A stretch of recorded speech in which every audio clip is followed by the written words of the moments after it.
Hey guys, just a video on this Woodway treadmill. This is the Barry's King's Cross. This has a certain type of software version that you need to get into the maintenance mode a different way.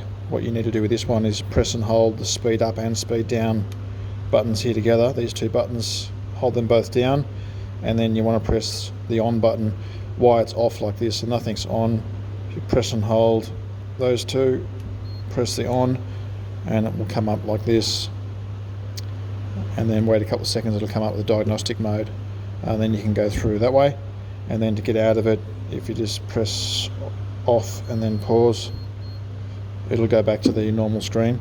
To get into it, you do have to have this screen off. So if you press off and then speed up, speed down, hold them both down, press the on button, and then it comes up.